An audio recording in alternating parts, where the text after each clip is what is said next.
चीज है मनुष्यता की भाषा और संवेदना की भाषा। भाषा का काम है दिल को दिल से जोड़ना। भाषा का काम है संवेदना को संप्रेषित करना। जो आदमी आदमी के बीच में दीवार खड़ी करे वो भाषा नहीं, वो कुछ और है। जो देशों को बांट दे वो भाषा नहीं, कुछ और है, वो राजनीति है। जो हमें नजदीक लाता है, बल्कि मैं तो ये कहना चाहूंगा और आप में से कई लोग इससे परिचित होंगे कि भारतीय दर्शन और चिंतन में इस सृष्टि को शब्द से उत्पन्न माना गया है। हमारे यहाँ पंच तत्व की बात करते हैं ना, पृथ्वी जल आकाश इत्यादि, उसमें जो प्रथम तत्व है वह है आकाश। और यह आकाश अपने प्रकट होने से पहले चिदाकाश में रहता है, चेतना का आकाश। यदि आकाश को आप ये कहें कि मैटर के रूप में प्रकट हुआ, तो उससे पहले मैटर के रूप में प्रकट होने से पहले यह आकाश कॉन्शसनेस रूपी आकाश के बीच में था, चिदाकाश में। और उस चिदाकाश का या आकाश का गुण है शब्द। हम जो 5 गुणों की बात करते हैं, एक तत्व के साथ एक गुण जुड़ा हुआ है। जैसे पृथ्वी के साथ पृथ्वी से उत्पन्न होने वाली किसी भी चीज में गंध होती है। पृथ्वी का गंध द्वारा दुरादर शाम गंध जुड़ी हुई है पृथ्वी के साथ। जो आकाश तत्व है वह शब्द से व्याप्त है। आकाश शब्दमय है। तो इसके लिए पारिभाषिक शब्द हमारे यहाँ है नाद। यह सृष्टि नाद से उत्पन्न हुई। आप जानते हैं वैज्ञानिक लोग भी कहते हैं कि स्फोट से उत्पन्न हुई। वो महास्फोट, वो बिग बैंग, अभी हम गॉड पार्टिकल वगैरह तक कहाँ तक पहुंच रहे हैं। लेकिन ये थ्योरी किसी न किसी रूप में है कहीं ना कहीं के एक कोलाइजन होना है या कुछ होना है या किसी चीज का टूटना है। जब तक वाइब्रेशन नहीं है, where there is a vibration there is a sound. कोई वाइब्रेशन है तो भाषा उत्पन्न होती है, शब्द उत्पन्न होता है। और शब्द तखन शब्दमयी देवी की हमने अभी आरंभ में पूजा की। हमारे मित्र ने बहुत मधुर स्वर में जो गीत प्रस्तुत किया, जो स्तुति प्रस्तुत की, उसमें कहा सकन वेद सारा, समस्त वेद की जो सार रूप है यह सकल शब्दमयी। मैं इस उदाहरण को बाद में यदि समय रहा तो आपके सामने रखूंगा। महामहेश्वर, परम महेश्वर माने जाने वाले अभिनव गुप्त ने देवी की स्तुति करते समय ये कहा है कि मैं तेरी स्तुति कैसे करूं, क्योंकि मैं तुम्हारी स्तुति के लिए क्या या तुम्हारा रूप बनाने के लिए कल्पना से या भावना से जो भी रूप बनाता हूं, चाहे वह शब्दों का हो या रेखाओं का, चित्रों का हो या मूर्ति का हो, वह कुछ भी, वह सारा का सारा तू ही है। सकल शब्दमयी किनते तनु, कि तू तो सकल शब्दमयी है, सारे शब्द से। या एक दूसरी बात आपको, हमारे यहाँ नटराज की पूजा हम लोग करते हैं। पूरे भारत में नटराज एक मिथ के रूप में, क्या हम तो उसे बिल्कुल सच की तरह से स्वीकार करते हैं। और नटराज अपना डमरू बजाते हैं और उस डमरू के निनाद ढक्का नव पंचवारम, 14 बार शिव ने डमरू बजाया और 14 ध्वनियां निकली। वही हमारी पूरी की पूरी वर्णमाला है। ये प्रतीक है। जब हम सरस्वती को सकल शब्दमयी कहते हैं, या जब हम शिव के ढक्का निनाद से, डमरू की ध्वनि से सृष्टि की उत्पत्ति की बात करते हैं, या हम किसी ओंकार से सृष्टि की उत्पत्ति की बात करते हैं, तो यह प्रकारांतर से इस बात की ओर संकेत है, यह सृष्टि भाषा या शब्द के बिना संभव नहीं है। तनेम दार्शनिक इसे स्वीकार है। हॉकेट हमारे आज के समय के अमेरिकी भाषा वैज्ञानिक हुए हैं। उन्होंने इस बात पर भी विचार किया कि जब आप भाषा की बात करते हैं तो भाषा पशु पक्षियों की भी होती है। अभी पिछले दिनों कहीं आया कि कौवे जो है 7 तक गिनती गिन लेते हैं। सात के बाद कंफ्यूज हो जाते हैं, लेकिन सात लेने को वो पहचान सकते हैं, उसके बाद कंफ्यूज हो जाता है, वो काउंटिंग वो कर सकते हैं। उनकी एक सीमा है, प्रकृति के साथ उनकी सीमा है। मनुष्य को उनसे अतिरिक्त एक विशेषता मिली हुई है जिसे हम कहते हैं विवेक। और इस विवेक के कारण फिर मैं कहूंगा, अगर इसे एग्जिस्टेंशियलिज्म की भाषा में हमें कहना हो, अस्तित्ववाद की भाषा में कहना हो, हमारे पास चुनने की सुविधा है। ये चयन की सुविधा दुनिया के किसी और प्राणी को प्राप्त नहीं है। हम चुन सकते हैं करणीय और अकरणीय को, कर्म और अकर्म और विकर्म को हम चुन सकते हैं। मैं उदाहरण दिया करता हूं प्राय कि सारी प्रगति जो है हमारी भाषा के साथ, समाज के निर्माण के साथ जुड़ी हुई है। एक चिड़िया है जिसे हम हिंदी में बया कहते हैं, इंजीनियर बर्ड। मेरे ख्याल से हजारों हजार साल से या पता नहीं कब से वो एक खास तरह का घोंसला बनाती है।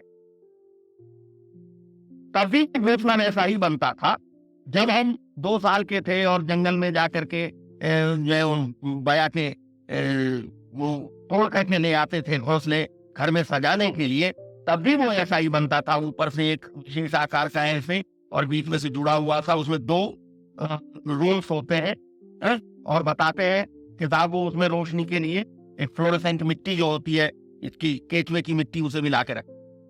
लेकिन हजार साल से वो केवल उतना ही करती है। हजारों हजार साल में मनुष्य ने जाने कितने तरह के मकान बनाने, जाने कौन सी सभ्यता से, रोमन सभ्यता से और कहां से चलते चलते हिंदू घाटी की सभ्यता से चलते चलते हम आज के जमाने तक आ गए। ये कैसे संभव हुआ कि हमारे पास एक विशेष प्रकार की भाषा है जो अन्य प्राणियों के पास, उनके पास भी भाषा है, लेकिन जो हमारे पास जो भाषा है वह विशिष्ट भाषा है, वह हमारे विकास के साथ जुड़ी हुई है।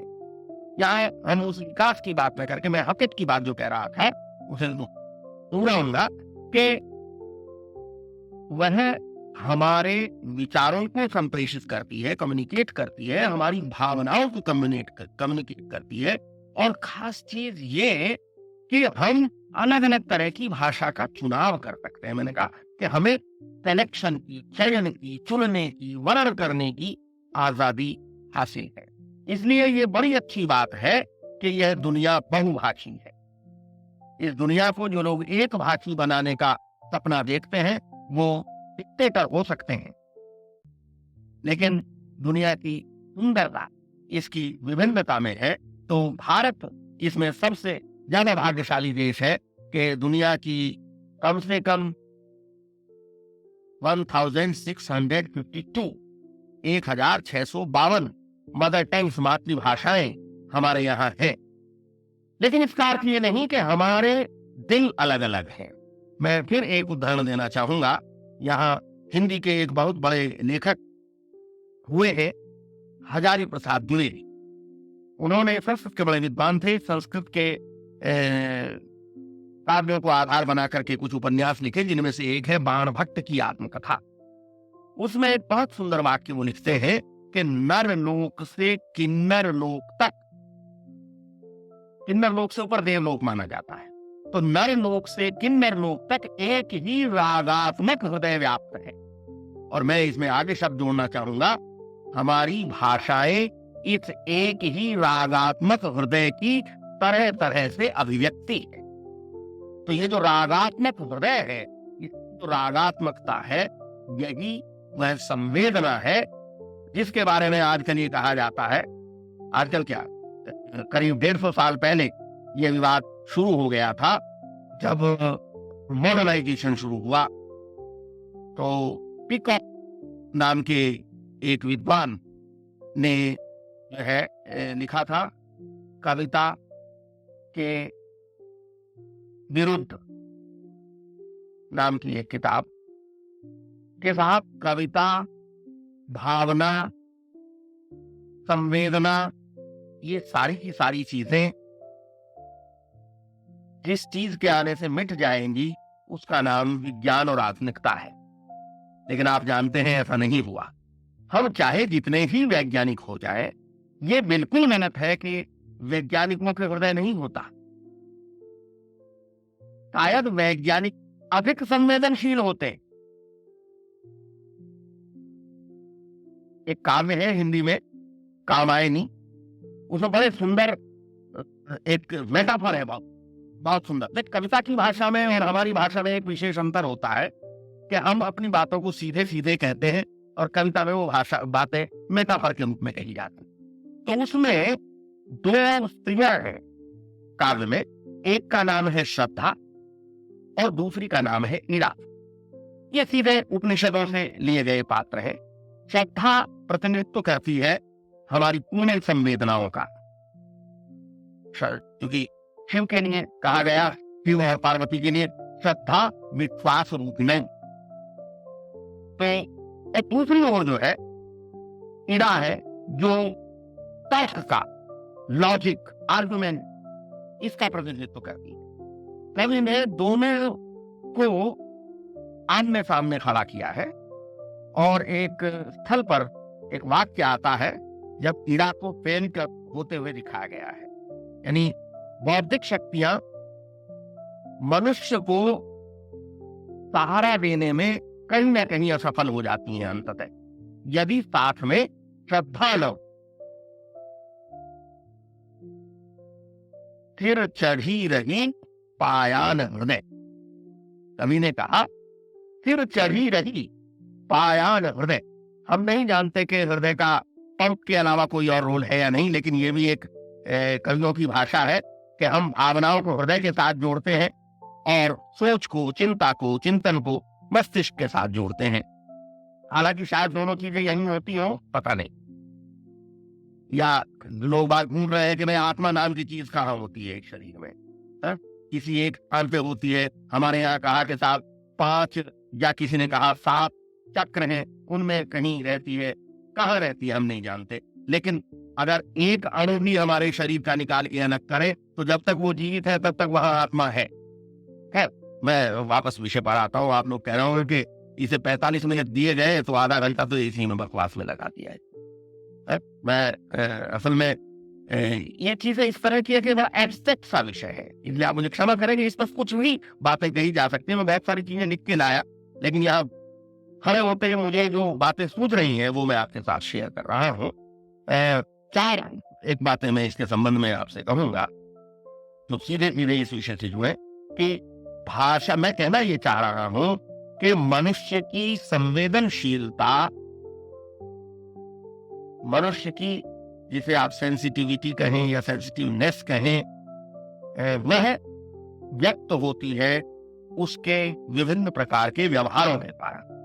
इन व्यवहारों में सबसे अधिक मुखर व्यवहार, प्रकट व्यवहार उसका भाषिक व्यवहार होता है, लिंग्विस्टिक बिहेवियर हमारा। तो हम अपने भाषा व्यवहार के द्वारा अपनी संवेदनाओं को प्रकट करते हैं। यदि हम इशारे से भी प्रकट करते हैं तो उसमें संकेतों की भाषा। तो हमें एक मुखर भाषा मिली हुई है जिसके साथ अर्थ नाम की चीज हुई। तो भाषा के साथ जुड़ा हुआ जो अर्थ है वह उस शब्द में छिपी हुई संवेदना है। कवि ने, कालिदास ने, बहुत ही प्रसिद्ध उनका श्लोक है, कहा है कि वागर्थादिव संपृक्तं वागर्थं प्रतिपत्तये जगतः पितरौ वंदे पार्वती परमेश्वरौ। दुनिया के सबसे मोहक मिथों में से एक मिथ अर्धनारीश्वर का है। मैं फिजिक्स का स्टूडेंट हूं, इसलिए इसे कई बार मैंने वेवकिल के साथ जोड़ करके देखा। हाइजेनबर्ग ने जब वेवकिल का सिद्धांत दिया कि वेव और पार्टिकल एक साथ है और एक दूसरे में अलग से बदलते रहते हैं, मास और एनर्जी है अलग अलग, आप में रख करके देखें तो बात नहीं चलती। पार्टिकल और एनर्जी दोनों एक दूसरे में अलग से बदलते रहते हैं। हम इसे नहीं कर पा रहे हैं, लेकिन प्रकृति में ये निरंतर हो रहा है और उसका प्रतीक जो है हमारे पास बड़ा सुंदर अर्धनारीश्वर का प्रतीक। वाक और अर्थ इसी तरह से जुड़े हुए हैं और इसीलिए बहुत महत्वपूर्ण है कि हम जब भाषा प्रयोग करें तो बहुत सोच समझ कर करें। इसलिए कहा जाता है कि भाई ऐसी बानी बोलिए मन का आपा खोए, औरन को शीतल करे आपन शीतल होए। यदि हम संवेदनशील नहीं होंगे, संवेदनशीलता को मैं इस रूप में देखता हूं कि संवेदनशीलता वो है, वह होती है या कोई एक ऐसा गुण या तत्व है जिससे हम दूसरे के दर्द को पहचानते, जिससे हम दूसरे की खुशी को पहचानते हैं। मुझे खुशी होती है, मैं हंसता हूं, ये एक अलग बात है। लेकिन एक बच्चा वहां पर हंस रहा है और उसे खुश देख करके मैं प्रसन्न हूं, ये एक दूसरी, ये मेरी संवेदनशील। मुझे कांटा चुभता है, मुझे गोली लगती है, मैं रोता हूं, चीखता हूं, जलकर चीख उठा मनुष्य है, लेकिन जलकर चीख उठा दूसरा कोई जना और ये चीख उठे तो वो संत है। कवि संत हृदय नवनीत समाना, संत की जो संत यानी संवेदनशील व्यक्ति, मैं इसको साधु संत माना मैं कह रहा हूं, संवेदनशील व्यक्ति की परिभाषा ही यही है कि उसका हृदय नवनीत के समान, बटर एकदम ताजा, जो दूध दही को मथने से निकला हुआ एकदम ताजा टटका मक्खन है, उसके जैसा है। उसे कहीं एक स्थान पर रख दे, इतनी कोमलता जिसके भीतर हो। लेकिन एक अंतर है, तुलसीदास कहते हैं दोनों में, निज परिताप द्रव्य नवनीता। जो नवनीत है, जो मक्खन है, उसे जब गर्मी लगती है तो वो पिघलता है, तब पिघलता है जब उसे गर्मी लगती है। लेकिन संत हृदय दूसरे के परिताप से जो पिघल जाए, जो दूसरे के दर्द से पिघल जाए, वह संवेदनशील व्यक्ति है, वह संत है। मैं याद दिलाना चाहूंगा आपको, मैंने पहले कहा कि सारी बातें आप जानते हैं, बस मैं उसे एक अपने ढंग से पेश करने की कोशिश कर रहा हूं आपके सामने कि भाषा के माध्यम से ये सारी चीजें भाषा के माध्यम से कैसे प्रकट। हम कहते हैं साहब हमारे आदि कवि वाल्मीकि, यानी भाषा की एक रचनात्मक अभिव्यक्ति पहली बार वाल्मीकि से होती है। वाल्मीकि जाने कितने साल तक कितने लोगों को लूटते रहे, कितने लोगों की हत्याएं करते रहे, कभी उनके दिल में दर्द नहीं, कुछ नहीं हुआ। उन्हें लगता था ये तो मेरा कर्म है। आप एक कसाई से पूछे, भाई तू पशुओं को काटता है, तुझे दर्द होता है? यदि वो दर्द करेगा तो फिर वो काट नहीं पाएगा। उसने तो अपने दिल को उतनी देर के लिए बिल्कुल पत्थर बना लिया। एक तड़प रहा है, वो तो ये सोचता है तड़पते हुए प्राणी को मुक्त कर दिया मैंने तो, अगर उस तरह से भी सोचे तो एक वधिक है। लेकिन लंबे अभ्यास से उस व्यक्ति में इतनी संवेदनशीलता आ गई कि किसी शिकारी ने, दो पंछी बैठे थे, एक पंछी को तीर मारा और वो पंछी पैर के नीचे गिरा। दूसरा पंछी जो बचा हुआ है, जो मर गया वो तो गिर गया, जो दूसरा बचा हुआ है वो बहुत जोर से चीत्कार करता है। उस पक्षी की चीत्कार सुनकर के वह व्यक्ति, जो जाने कितने लोग उसके सामने गिड़गिड़ाए होंगे, हमें मत लूटो, हमें मत मारो, आज वो कहता है मां विकास प्रतिष्ठा मनमय शाश्वती समा जब क्रौंच मिथुनारीतम मवरी काम मोहितम।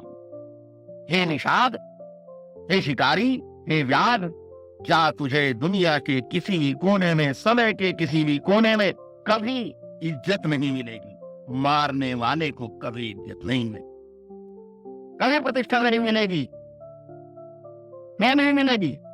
मारना तो चलो मार दिया, लेकिन किसने मारा और कब मारा, ये भी बड़ा महत्वपूर्ण है। यत् क्रौंच मिथुनादेकम नवधि कामनिहितम, प्रेम में संलग्न, दुनिया को भूले हुए, आपस में डूबे हुए एक दूसरे में, दो पंछियों में से तूने एक को मार दिया है, जा तुझे कभी चैन न मिले। ये इसे हम कहते हैं कि शोक हो। जिस व्यक्ति ने जाने कितने कभी कांड किए होंगे, आज वो इस छोटी सी घटना से इतना प्रेरित हुआ।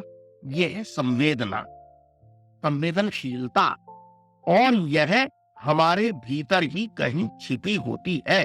ये हमारे व्यक्तित्व का एक सकारात्मक पक्ष है, जिसके ऊपर हम बहुत सारी दूसरी चीजें चाह लेते हैं।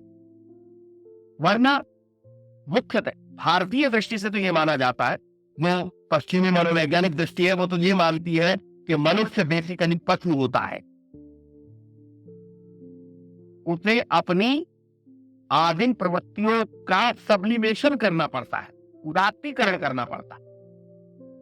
लेकिन भारतीय जो चिंतन है वह यह मानता है कि मनुष्य मूलतः किसी दिव्य शक्ति का अंश, किसी दिव्य शक्ति का अंश होने का अर्थ यह है कि मेरे भीतर भी, आपके भीतर भी वही पवित्र ज्योति है, जो ज्योति इस संपूर्ण सृष्टि के मूल में है।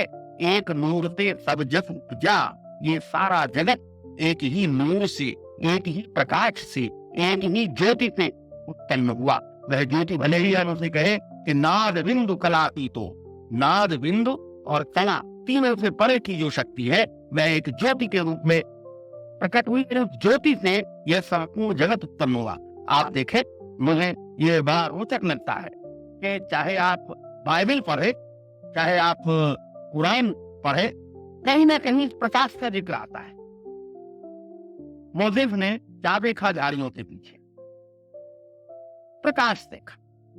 तो उस प्रकाश को भी उन्हें आज्ञा दी गई कि इसे अपने लोगों तक पहुंचाओ।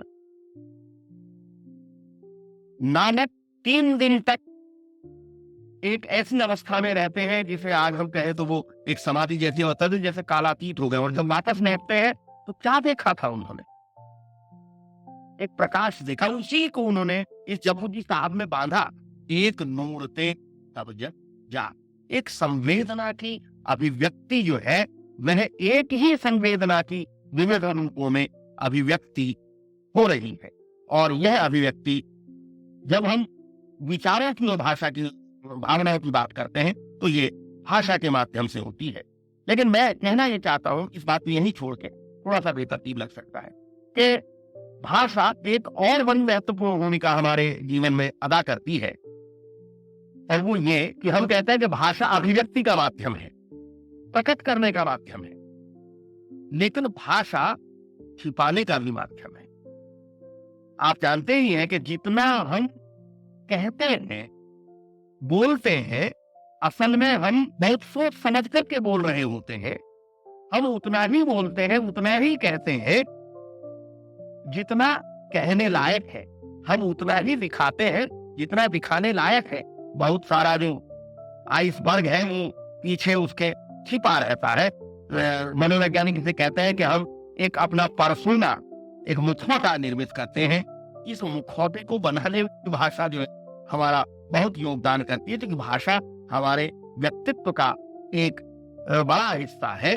वह हमारी नकारात्मक भावनाओं को छिपाने का काम करती है। कई बार हम अपनी कमजोरियों को छिपाते हैं उसके द्वारा, कई बार हम अपने विचारों को छिपाते हैं। और जिस चीज को हम छिपाते हैं भाषा के पीछे, उसका कारण भी हमारी संवेदना ही है कि हम नहीं चाहते कि लोग हमें इस रूप में जाने। हमारे जिसे कहे कि एक अंधेरे कमरे में कुछ चीजें हैं, हम नहीं चाहते कि इन तक ये भाषा का प्रकाश पाए और बाहर पहुंचे। कवियों, साहित्यकारों, भाषा प्रयोगताओं ने इसका बहुत सुंदर प्रयोग किया है। कई बार हम किसी नकारात्मक बात को भाषा की सहायता से संवेदनापूर्ण ढंग से पॉजिटिव बना के पेश करते हैं, या ऐसे कि सामने वाले को कष्ट न हो। आपको याद होगा कि परशुराम अचानक प्रकट हो जाते हैं धनुर्भंग के समय राम की कथा में, और बड़ा विघ्न पैदा करते हैं। किसने तोड़ा धनुष? तुलसीदास भाषा की शक्ति का यहाँ एक बड़ा सुंदर प्रयोग करते हैं कि अगर राम आकर के सीधे कह दें कि मैंने तोड़ा, तो और बातें बाद में सोचेंगे परशुराम जी, पहले अपना परसा चला देंगे। तो अब भाषा का प्रयोग यहाँ देखिए। ये भी नहीं कह सकते कि किसी और ने तोड़ा, मैंने ही तोड़ा है, सामने खड़े हैं। नाथ तम्भु धनु भंजनी आरा, वो ये कहूँ एक दास तुम्हारा। बातें में उलझा रहे हैं, लेकिन ये यहाँ पर जरूरी है उस विनाश को, उस नकारात्मक स्थिति को थोड़ा स्थगित करने के लिए, पीछे धकेलने के लिए कि हे प्रभु, हे स्वामी, भला शिव का धनुष कोई और कैसे तोड़ सकता है? जिसने तोड़ा होगा कोई आपका दास ही होगा, कोई आपका सेवक ही होगा। और इसके बाद फिर आगे वार्तालाप चल पड़ता है, सेवक सुई जो करे सेवकाई वगैरह वगैरह चर्चा चलती है। तो मैं एक संस्कृत का उदाहरण देना चाहूंगा इस बात को लेकर के कि कैसे इस पक्ष का प्रयोग, भाषा की शक्ति का प्रयोग, कि वह हमारे लिए कई बार एक ऐसी ढाल का काम करती है जिसके सहारे हम अपने पक्ष को बचाते हैं।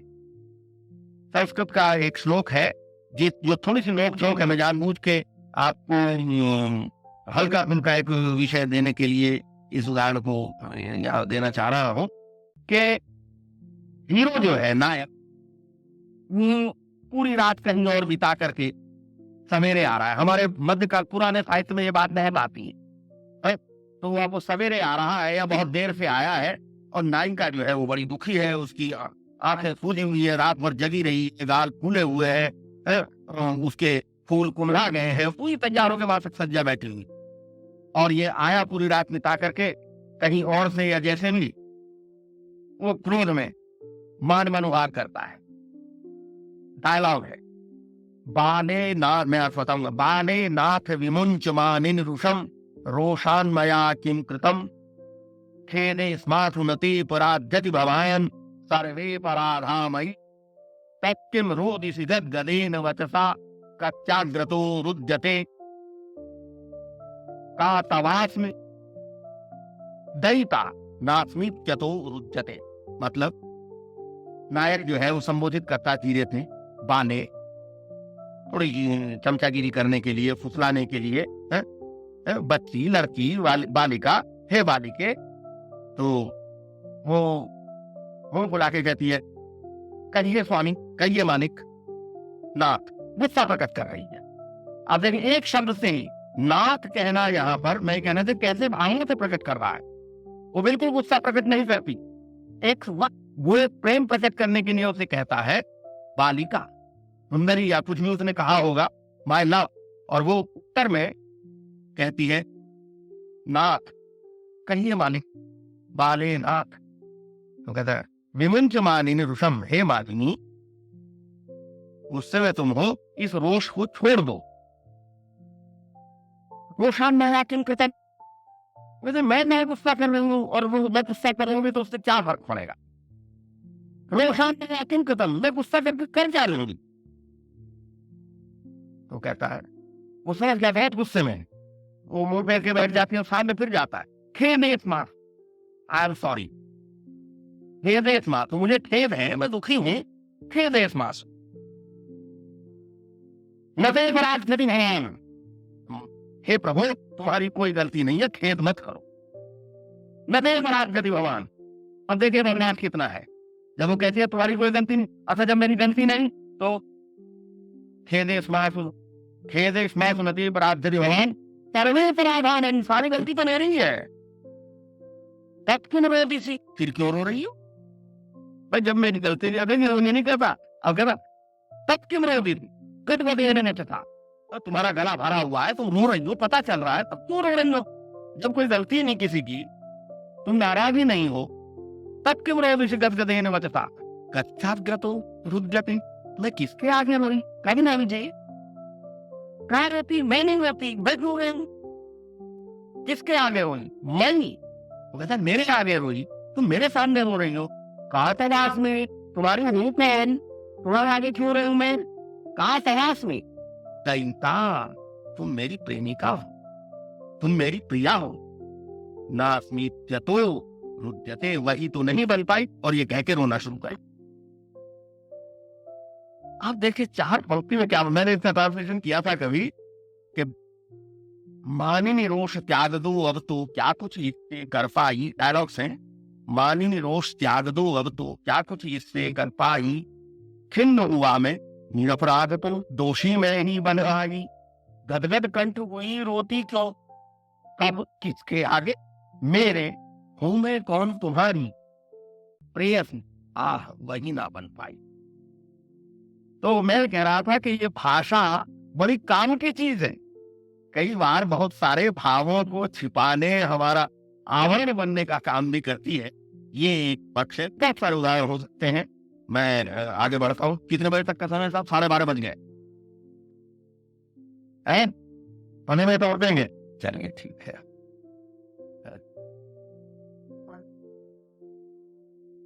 दूसरी तरफ ये तो हुआ कि हमारे आंतरिक व्यक्तित्व में जहां कहीं कुछ गड़बड़ियां हैं, भाषा जो है बड़ी अच्छी तरह से उन्हें कवर करने का काम करती है, मैं ये कह रहा था।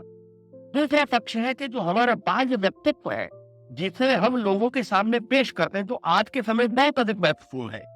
हम कह रहे हैं आज के समय में कम्युनिकेशन स्किल, तो कम्युनिकेशन स्किल सारी की सारी इसी पर निर्भर है।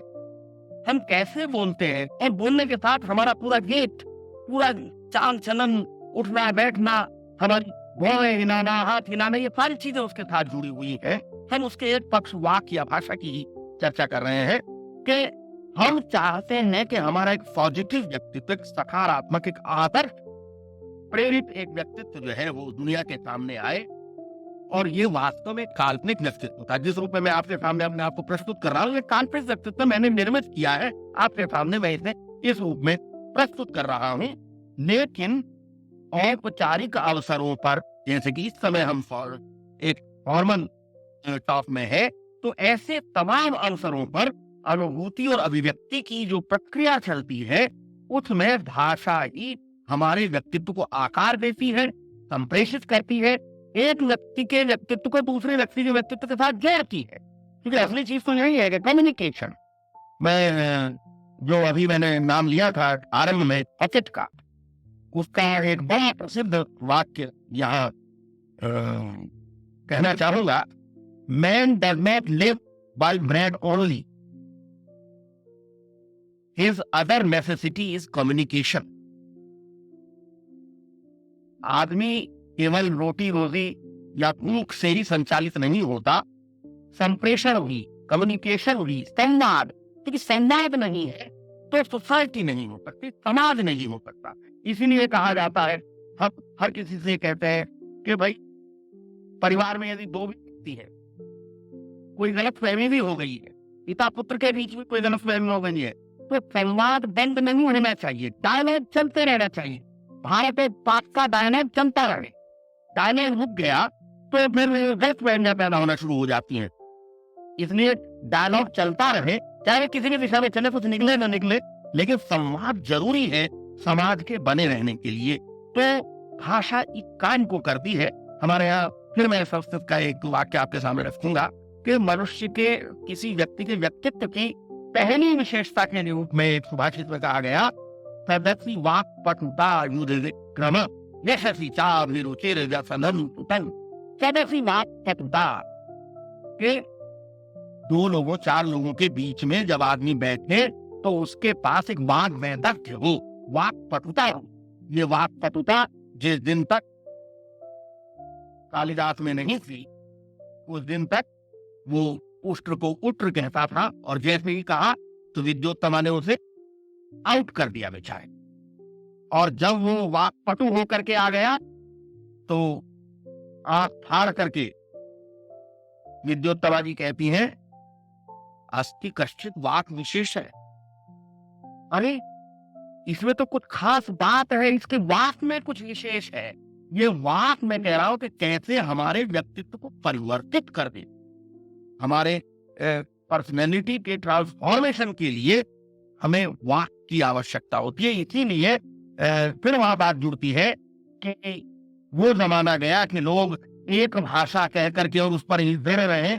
आज का समय ऐसा है कि हम जितनी भाषाएं जान सकें, जितनी भाषाओं में कम्युनिकेट कर सकें, जितने तरह के लोगों से कम्युनिकेट कर सकें, जितने तरह के विषयों पर संवाद कर सकें। ये तो बाजार है ना, आज का समय तो बाजार का समय है।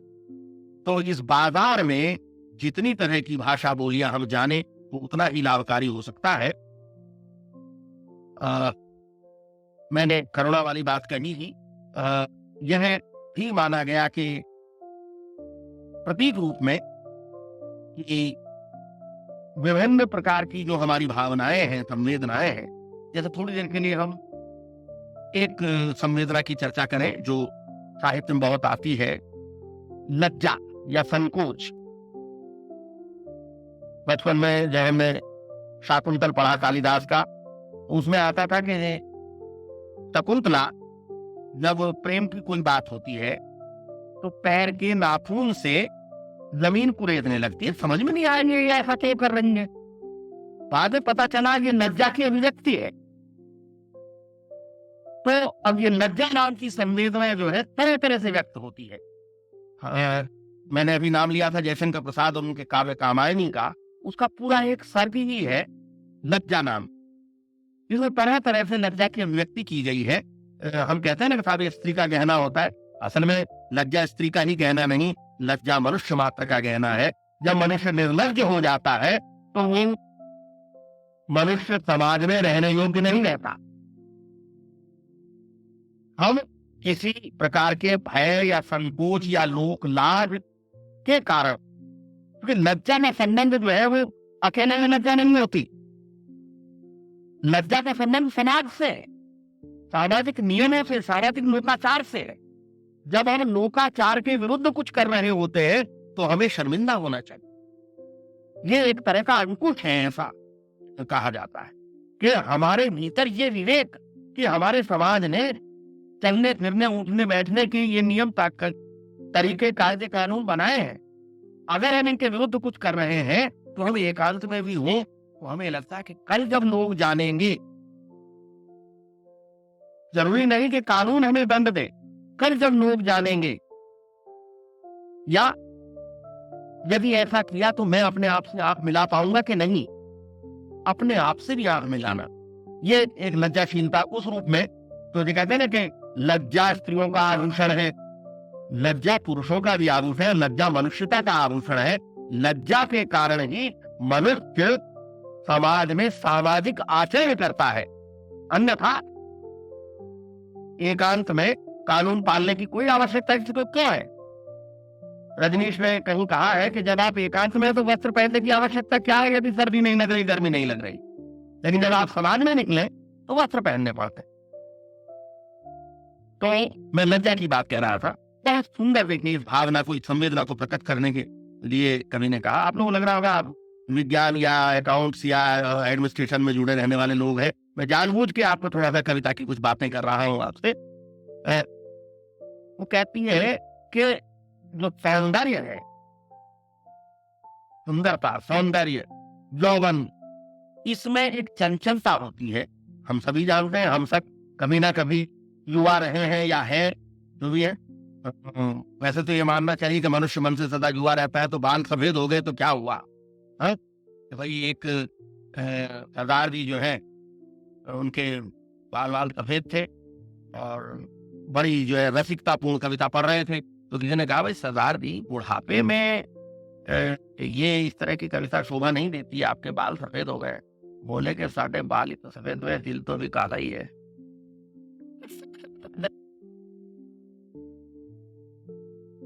तो खैर ये जो युवा अवस्था होती है, कहते हैं कि इसमें मनुष्य में बड़ी चंचलता होती है।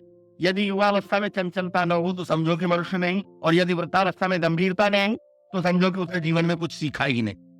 तो इस चंचलता के संबंध में कहते हैं कि इस चंचलता को कंट्रोल करने का काम, इसके लिए स्पीड ब्रेकर का काम जो है, यौवन के और सुंदरता के लिए स्पीड ब्रेकर का काम करती है लज्जाशीलता या संकोच, शील संकोच जिसे हम कहते हैं कि मैं उसी चपल की धात्री हूं।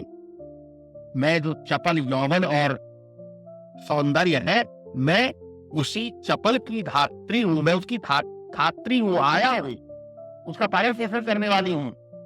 मैं उसी चपल की धात्री हूं, मैं शालीनता सिखाती हूं। शालीन व्यवहार कैसे किया जाए ये मैं सिखाती हूं।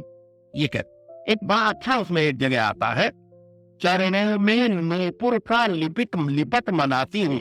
जो चरण तेजी से उठते हैं उनमें नूपुर यदि बना हुआ है तो नूपुर की जो ध्वनियां है, अगर आप अंड चलेंगे तो उससे एक गड़बड़ का संगीत निकलेगा, और अगर आप लय में चलेंगे तो उससे एक मधुर संगीत निकलेगा। तो लज्जाशीलता हमारे आचरण को एक माधुर्य प्रदान करती है, एक लालित्य प्रदान करती है। और ये मधुरता और लालित्य ऐसी चीज है कि हिंदुस्तान तो इसी पर सदा से लट्टू रहा है। आखिर मधुराधिपते रखिलम मधुरम, अधरम मधुरम, दसनम मधुरम, मदनम मधुरम, पता नहीं क्या क्या मधुरम, पूरी पूरी पूरे की पूरी अष्टपदी है।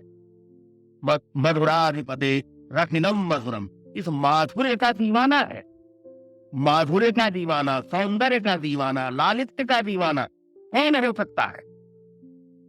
जिसने उन संस्कारों को अर्जित किया हो जो हमारी कोमल वृत्तियों को उकसाते हैं।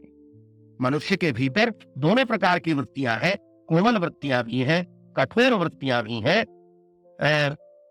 हम जीवन में दोनों की हमें आवश्यकता पड़ती है, या कहे कि कठोरता की भी आवश्यकता पड़ती है और कोमलता की भी। कई बार हम सोचते हैं कि भाई कठोर होना जो है वो बड़ा अच्छा एडमिनिस्ट्रेटर बना देता होगा। अभी किसी एक चर्चा में मैं ये सुन रहा था, उन्होंने बड़ी अच्छी बात कही कि यदि आपको अपने आप पर सोच करके देखिए कि यदि मुझे एक बात डांट करके करने के लिए कही जाए और वही बात प्रेम पूर्वक करने के लिए कहा जाए, तो मैं कौन सी स्थिति में अधिक मोटिवेट होऊंगा? तो डांट कर, अभी आप कह रहे थे अगर हम जबरदस्ती कहेंगे हिंदी लागू करने के लिए और टिप्पणियां लिखने के लिए, तो एक दूसरी चीज है। और हमने अपने आचरण से एक उदाहरण प्रस्तुत कर दिया और प्रेम पूर्वक, ठीक है आप भी इसी रास्ते पर चलिए ना। तो ये है मानवीय संवेदना को पहचानना। मैनेजमेंट में भी ये बड़ी जरूरी चीज है। मैनेजमेंट में ये बड़ा जरूरी है कि मैं अपने सामने वाले के या मेरी टीम के जो सदस्य हैं उनके सामने केवल टारगेट ही ना रखूं और यही ना कहोगे मैं आई वांट रिजल्ट्स ओनली। ऐसे करने से नहीं चलेगा, थोड़े दिन में वो भाग जाएंगे। फिर मेरे टीम मेंबर्स मेरे साथ काम करते हैं इसलिए कि मैं संवेदना के धरातल पर उनके साथ जुड़ता हूं, उनके साथ कम्युनिकेट करता हूं। कहीं ना कहीं उन्हें लगता है कि हम दल के ही सदस्य नहीं, एक समूह के, एक समाज के, एक जैसी संवेदना के भागीदार भी है। फिर एक थोड़ी सी एक उदाहरण दे देता हूं। धरती पर सबसे ज्यादा जो महत्वपूर्ण संवेदना है और जिसके कारण हम सब मनुष्य हैं वो है प्रेम। अनेक इसके स्तर हो सकते हैं, लेकर के धरती माता से प्रेम करने से, प्रकृति से प्रेम करने से लेकर पत्थरें और भगवान तक से प्रेम करने की बात हो सकती है। देश से प्रेम हो सकता है, रिश्तेदारों से, भाई बहन, माता पिता वगैरह वगैरह से। लेकिन एक खास प्रेम है जिसे प्रेम कहा जाता, प्रणय कहा जाता है। एक हिंदी में एक काव्य हुआ, ज्ञानपीठ पुरस्कार उसे प्राप्त हुआ था कभी किसी समय में, उर्वशी काव्य दिनकर का। उसकी 2 पंक्तियां मैं आपके लिए लाया हूं। कहते हैं धरती पर सब रोगों से कठिन प्रणय है। सब रोगों से कठिन, ये सबसे भयंकर रोग है और ये सब चाहते हैं कि हमें हो।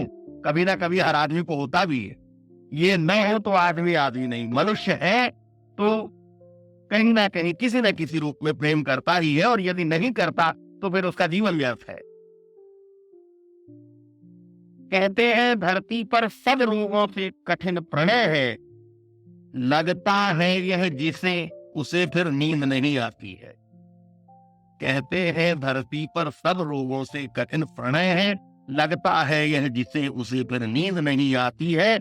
दिवस रुदन में, दिन रोते हुए कटते हैं, दिवस रुदन में, रात आह भरने में कट जाती है।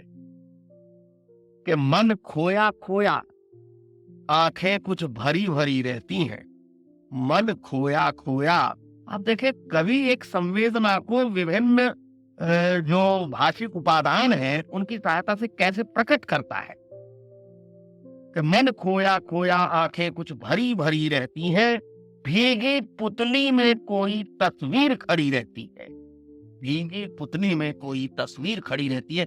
ये संवेदन ही है कि एक उर्दू का कवि कहता है कि आईने में दिल के हैं तस्वीर यार, जब जरा गर्दन झुकाई देख ली। आईने में दिल के, ये तो आंख की पुतली में रखे बैठे, उसने तो आईने में मिल के रखा था। यहाँ पे आपकी पुतली में है, भीगी पुतली में कोई तस्वीर खड़ी रहती है। इस तस्वीर से मुझे याद आया, समझ लो, ठीक है, कि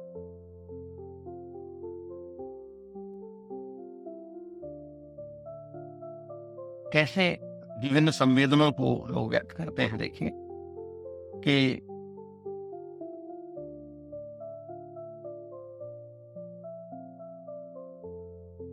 झूम के जब रिंदों ने पिला दी, मेरा साहब मैं नहीं पीता हूं वैसे, लेकिन एक मधु है, एक शराब है जिसे तो वो तो सबको पीनी चाहिए, वो एक अलग बात है।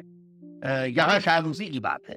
झूम के जब रिंदों ने पिला दी, एक साहब जो पीने वाले नहीं है और कहते हैं कि पीना बुरी बात है, ये हराम है, तो झूम के जब रिंदों ने पिला दी, शेख ने चुपके चुपके दुआ दी। शेख साहब को पकड़ लिया रिंदों ने, पीने वालों ने, और झूम मस्ती में फिर पिला दी उन्हें भी। तो कह रहे अरे मेरा बहन भ्रष्ट कर दिया, ऊपर से कह रहे मेरा बहन भ्रष्ट कर दिया, लेकिन भीतर से झूम के जब रिंदों ने पिला दी, शेख ने चुपके चुपके दुआ दी। और एक कमी थी ताजमहल में, एक कमी थी ताजमहल में। ताजमहल में क्या कमी है कि मकबरा है, मूर्ति नहीं है, प्रेम का मकबरा है। तो एक कमी थी ताजमहल में, हमने तेरी तस्वीर लगा दी। झूम के जब रिंदों ने पिला दी, शेख ने क्या, शेख ने चुपके दुआ दी। शेख ने चुपके, उसने कुछ और था, दुआ दी। और एक कमी थी ताजमहल में, हमने तेरी तस्वीर लगा दी। दोस्तों, मैं अपनी बात को समाप्त करूंगा, फिर इसी तरह से जगजीत सिंह की गाई हुई ये गजल का ही अंश याद करूंगा यहाँ भी, कि मैंने तो कोशिश की है बात को अपने ढंग से आपके सामने रखने की। आपको जिस तरह के एक रूटीन जीवन में आप यहाँ हैं, उससे थोड़ा सा अलग ले जाकर के कुछ बातें करने की, मैं उसमें कितना सफल रहा हूँ या रजा साहब ने किस रूप में इस विषय को सोचा था, ये मैं नहीं जानता कि उनकी कसौटी पर मैं कहाँ तक खरा उतरूंगा। लेकिन एक शेर में एक जगजीत सिंह के गाए हुए जो है गजल के आपके सामने रखना चाहूंगा कि उम्र जलवों में बसर हो ये जरूरी तो नहीं, उम्र जलवों में बसर हो ये जरूरी तो नहीं। इसमें एक शेर आता है कि नींद तो दर्द के बिस्तर पर भी आ सकती है, नींद तो दर्द के बिस्तर पे भी आ सकती है, उनके आगोश में सर हो जरूरी तो नहीं। नींद तो दर्द के बिस्तर पे भी आ सकती है, उनके आगोश में सर हो ये जरूरी तो नहीं। और शेख करता तो है